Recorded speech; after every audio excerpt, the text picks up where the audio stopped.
بسم اللہ الرحمن الرحیم 10ویں پارے میں تقریباً 17 اہم مضامین بیان ہوئے ہیں۔ 9ویں پارے کے بالکل آخر میں فرمایا گیا تھا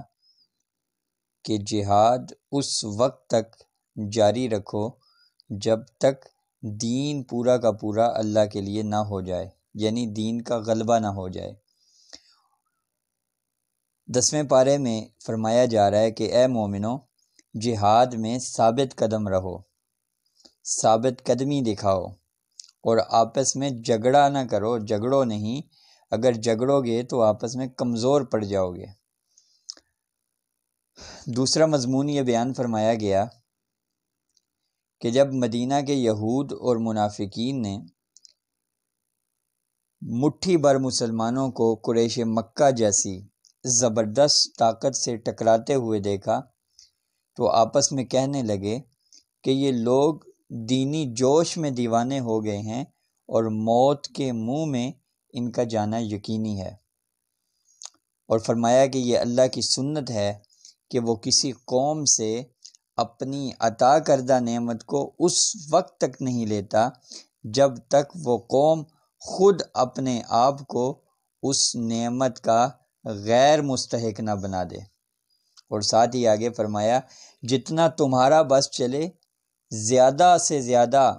سامان جنگ تیار کرو، جنگ کی تیاری کرو تاکہ اللہ کا دشمن خوف زدہ ہو، اور آپس میں صلح کرو۔ اگر دشمن صلح کرنا چاہیں تو آپ بھی صلح کا ہاتھ بڑھاؤ۔ پھر یہ بیان فرمایا آیت نمبر 63 میں کہ یہ اللہ کا خصوصی انعام ہے، اللہ کی مہربانی ہے کہ اس نے لوگوں کو جو ایک دوسرے کے خون کے پیاسے تھے دولت ایمان کی وجہ سے آپس میں بھائی بنا دیا، بھائی بھائی بن گئے، ان کے دل جوڑ دیے۔ اور اگر آپ زمین کی ساری دولت بھی خرچ کر ڈالتے تو بھی ان کے دل کبھی نہیں جوڑ سکتے تھے۔ یہ اللہ کا انعام ہے کہ اس نے دلوں کو جوڑا اور نفرتوں کو محبتوں میں تبدیل کیا۔ 5واں مضمون بیان فرمایا کہ اصولی لحاظ سے اہل ایمان اور کفار کے درمیان 1 اور 10 کی نسبت ہے، 1 اور 10 یعنی 10 کافر 1 مسلمان ان کے مقابلے میں، لیکن تربیت میں کمی کی وجہ سے تم سے یہ مطالبہ کیا جاتا ہے کہ اپنے سے دگنی فوج سے ٹکرانے میں تأمل نہ کرو۔ پھر بیان فرمایا سورۃ الانفال کے آخر میں کہ جن لوگوں نے اللہ کے دین کی خاطر ہجرت کی، اللہ کے راستے میں جہاد کیا، وہی سچے مومن اور سچے مومن ہیں۔ آگے سورۃ توبہ کا آغاز ہو رہا ہے۔ سورۃ توبہ میں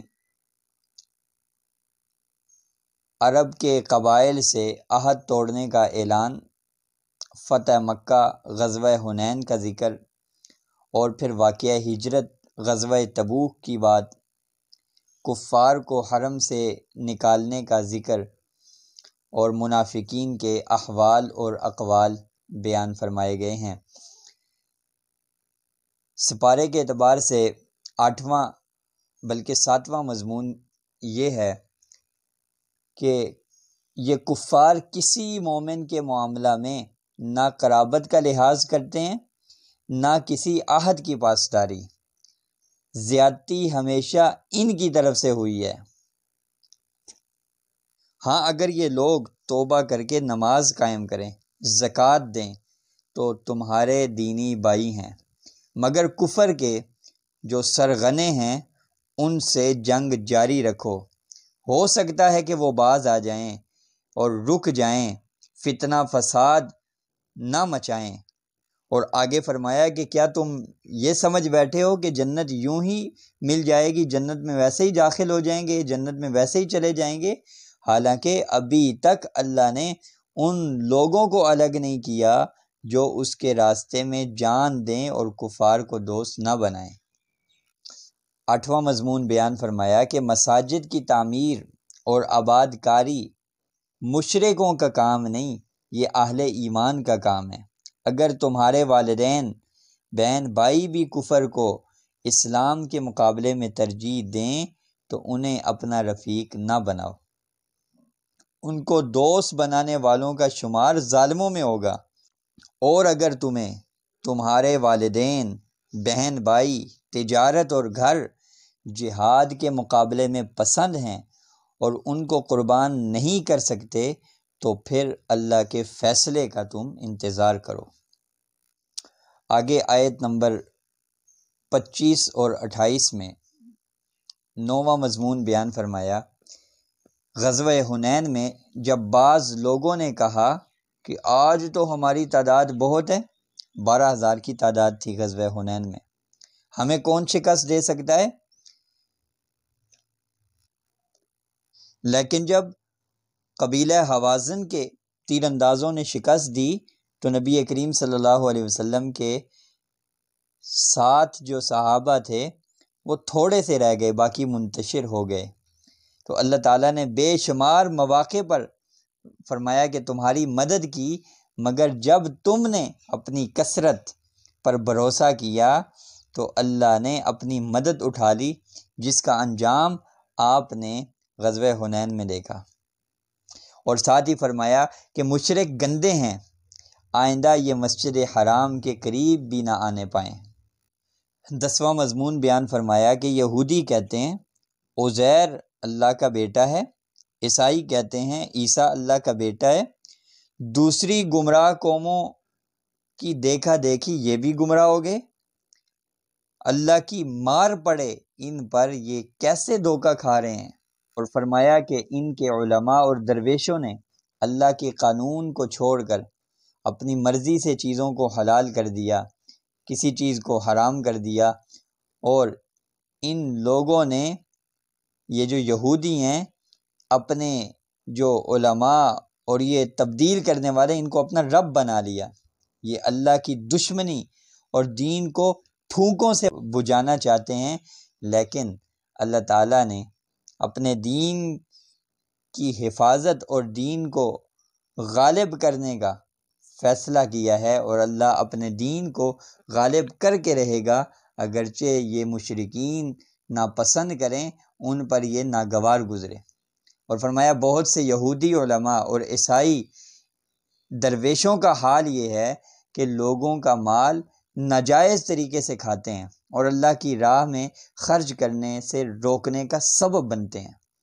ان کے جمع شدہ سونے اور چاندی کو جہنم کی آگ میں گرم کر کے ان کی پیشانیوں،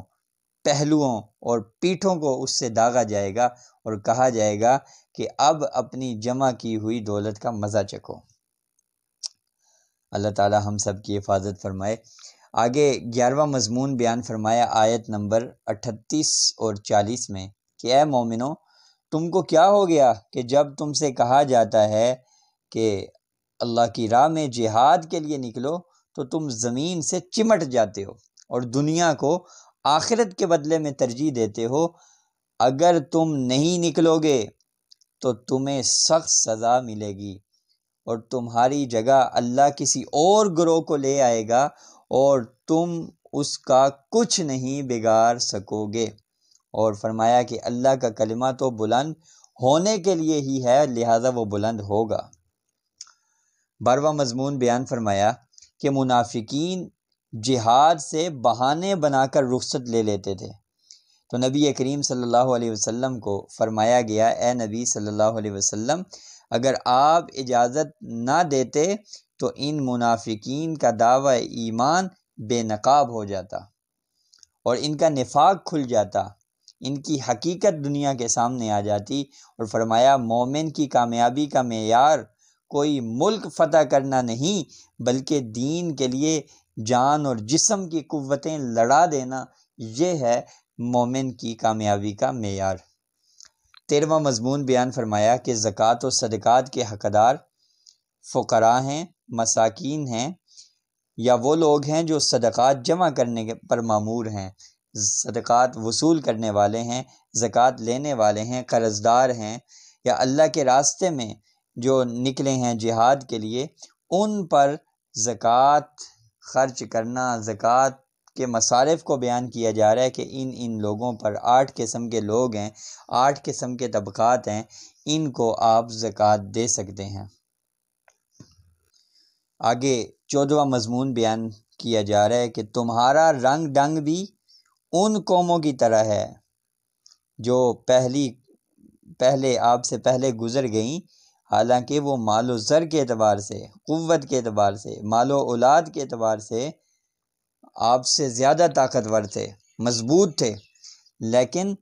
کوئی بھی چیز، کوئی بھی مادی قوت ان کے کام نہ آ سکی۔ آگے 15واں مضمون بیان فرمایا کہ اے نبی صلی اللہ علیہ وسلم، کفار اور منافقین دونوں کا پوری قوت سے مقابلہ کیجیے۔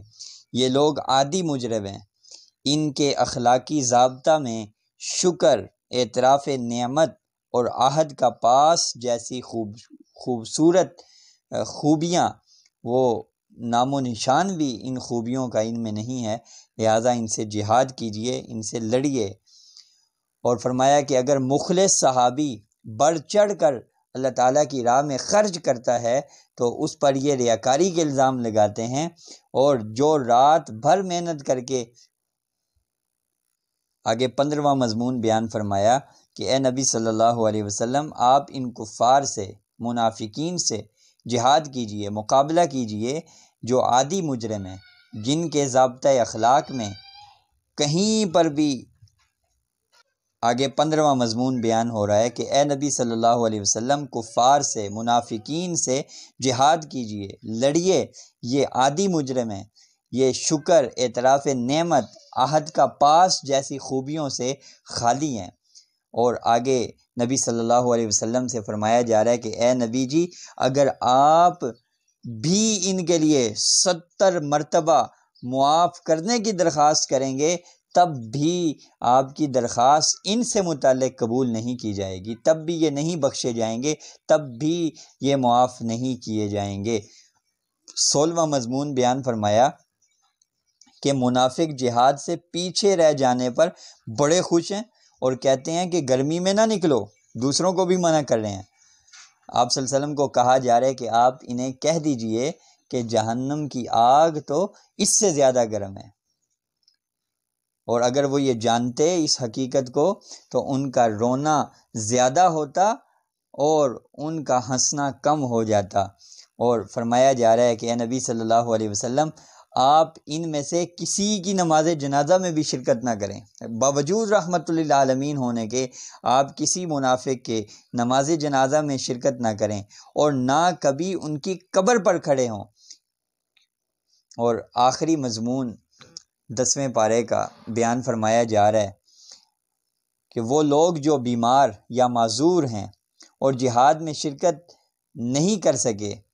تو ان پر کوئی حرج، کوئی گناہ نہیں ہے، بشرطے کہ وہ اللہ اور رسول کے وفادار ہیں، بس تو ان کا یہ عذر معتبر ہے، مقبول ہے۔ اور وہ لوگ جن کے پاس جہاد کے لیے سواری تک نہیں اور مجبوراً واپس